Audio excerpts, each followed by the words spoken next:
तू आलीस देवळातून आणि अंतरा कुठे? अगं मी मुद्दामच कारण काढलं आणि निघून आले एकटीच पुढे. म्हणतं त्या दोघांना जरा वेळ मिळेल ना एकमेकांशी बोलायला. हो खरं तर मी तू निघालीस तेव्हा थांबवणार होते तुला, पण लवकर आलीस ते बरं झालं. सावरी, अगं मलाही कळतं तरुण मुलांना थोडासा एकांत हवा असतो, पण बाकी साखरपुडा छान झाला. आणि साखरपुड्याच्या दिवशी तू निदान छोटी का होईना पण टिकली लावलीस, या गोष्टीचा जास्त आनंद झाला. माते, या जगाची आई आहेस तू. मी लहानपणापासूनच आई वडिलांच्या प्रेमाशिवाय वाढलो.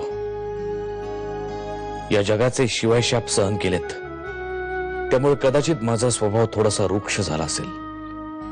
म्हणूनच मी असा वर्षी असा वागलो. पण आता मला माझी चूक कळली आहे, आणि हेही कळलं की तिचं मन वळवून तिला घरी आणणं यावेळी जरा कठीणच आहे. त्यामुळे आता या क्षणी जर मी तिच्या पुढ्यात असाच पराभूत होऊन गेलो तर ती माझं ऐकणार नाही. मला तिच्या पुढ्यात जाण्याकरता आधी काहीतरी असं करून दाखवावं लागेल ज्याचा तिला अभिमान वाटेल, आणि ते करण्याकरता मला तुझ्या आशीर्वादाची गरज आहे. माते, मला तुझा आशीर्वाद दे, यश दे, शक्ती दे.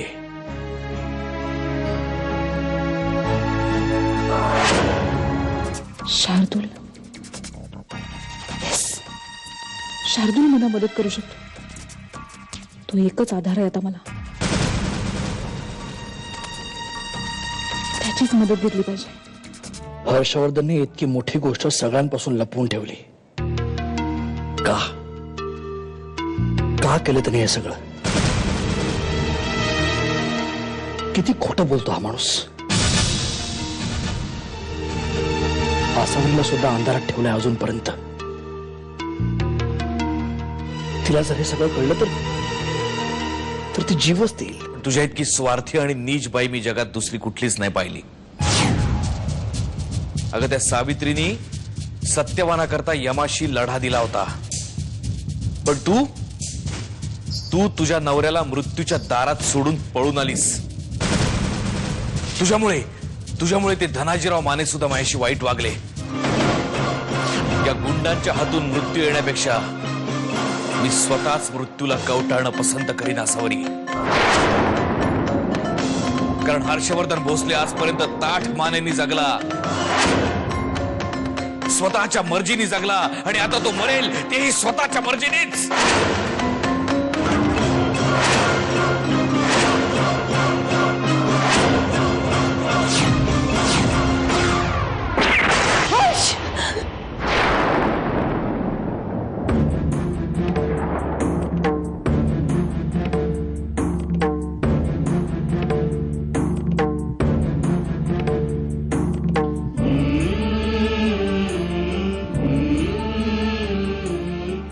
स्वप्न होतं. स्वप्नातही हर्षनं काही झालेलं बघवत नाही. काळजी वाटते त्यांची. मी ABCD लिहिली आहे. पण असं असताना तू लग्न कसं केलंस माझ्याशी? असंच म्हटलं असेल मी. हो, मी ABCD लिहिली आहे. शार्दूल प्लीज नको, थांबव सगळं. अगं काय झालं? मी जस्ट गंमत करत होतो. नाही, गमतीत सुद्धा हे सगळं पुन्हा बघायचं नाही मला. ताबडतोब ते सगळे पैसे घेऊन घरी या.